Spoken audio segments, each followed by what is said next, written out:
differences between former settlement colonies where European languages function as vernaculars, and this is basically where Europeans have become majority populations, and on the other hand, former exploitation colonies of Asia and Africa where European languages function as lingua francas.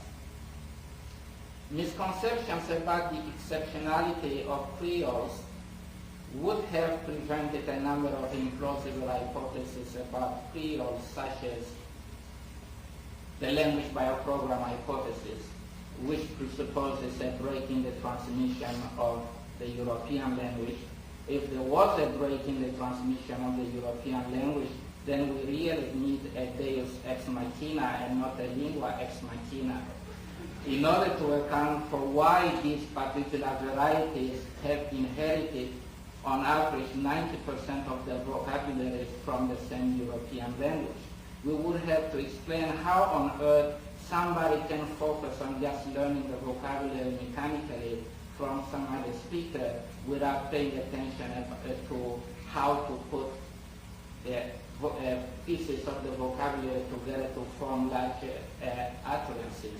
We would have to explain why, for instance, in Jamaica, the determiner must precede the noun, and in Haiti, the determiner is in Haitian Creole, the determiner follows the noun, and yet these things have correlates in the same lexicon.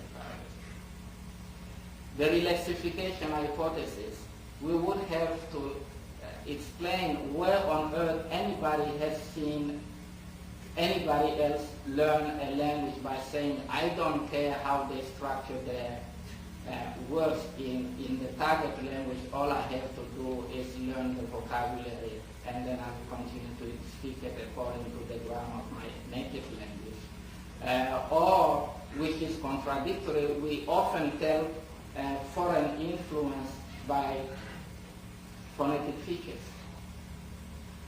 And yet, according to this particular theory, the phonetics seems to be very French in the case of the Haitian Creole, and only the grammar is African.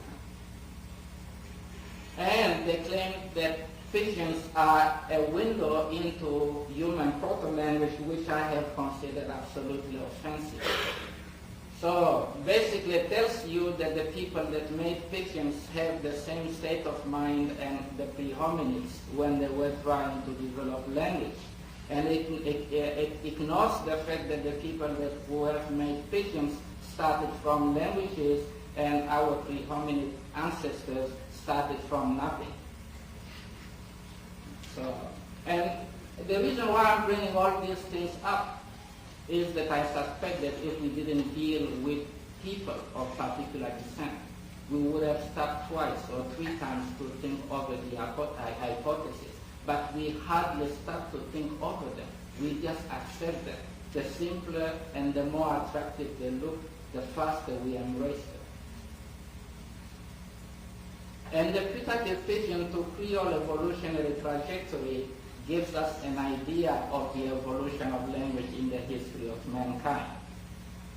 Well, in the history of mankind, we went from nothing to something that was probably less complex to all the complex linguistic systems of the day. In the case of the development of pidgins or Creoles, I don't think things went that way. I mean, you go from a full-fledged language to a pidgin, it goes in the opposite direction, and I don't know how that can be informative about the evolutionary trajectory of a language. And in the case of pidgin to Creole development, so far history doesn't seem to support that particular scenario.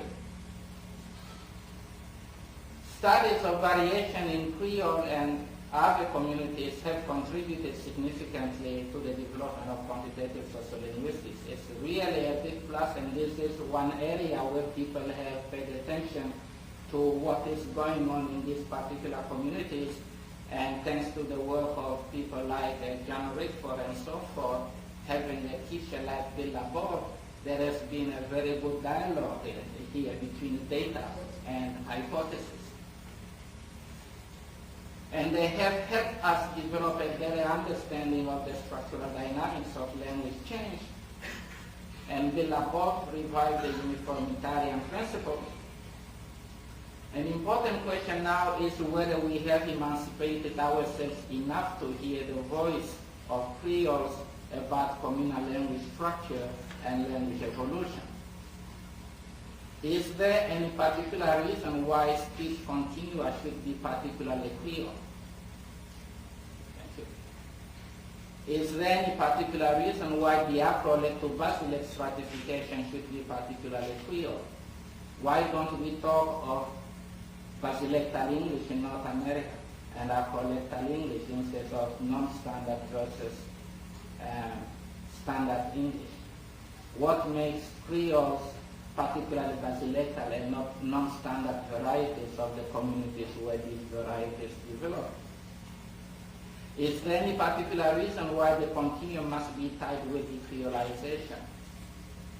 How much of the variation in Creoles and other communities is unique to them? Are coexistence systems or non-monolithic grammars, as I call them, peculiarities of Creoles and other vernaculars, or can we find them in the standard models of European languages too?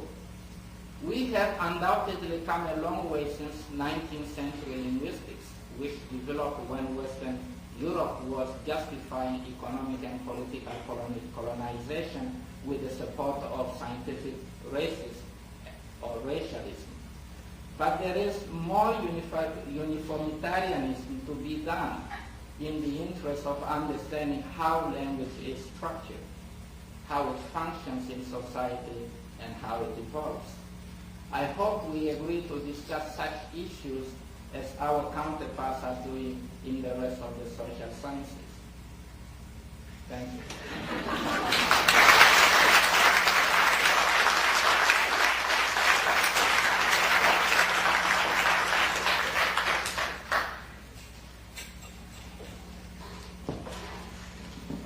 Thank you, Sally, and we do have time for questions and comments.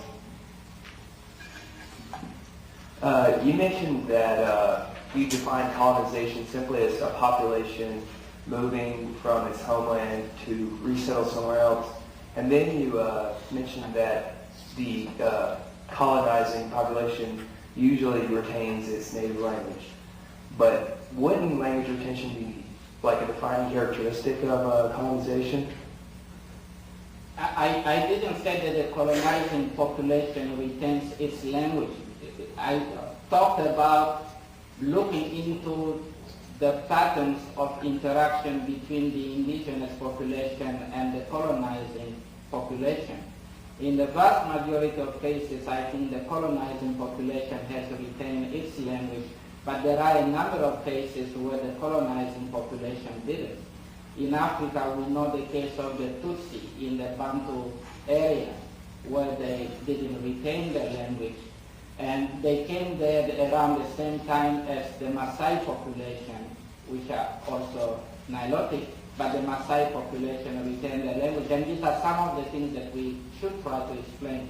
In the history of the United Kingdom, you find out about the Norse who didn't retain their language, and the Normans didn't retain their language either. So, I was just asking if is there any linguistic difference between simple immigration and colonization in the way you use them? The difference is probably not that important, except that in the way that we have been doing language evolution, we have usually associated colonization also with some sort of political domination. But I just wanted to make sure that we understand that colonization needn't be associated with political domination, and that in some cases relations are better negotiated than we know them from colonial history. Other questions? No. Hi. I just wanted you to comment a little bit more on the possibility that the human brain currently modern human brain.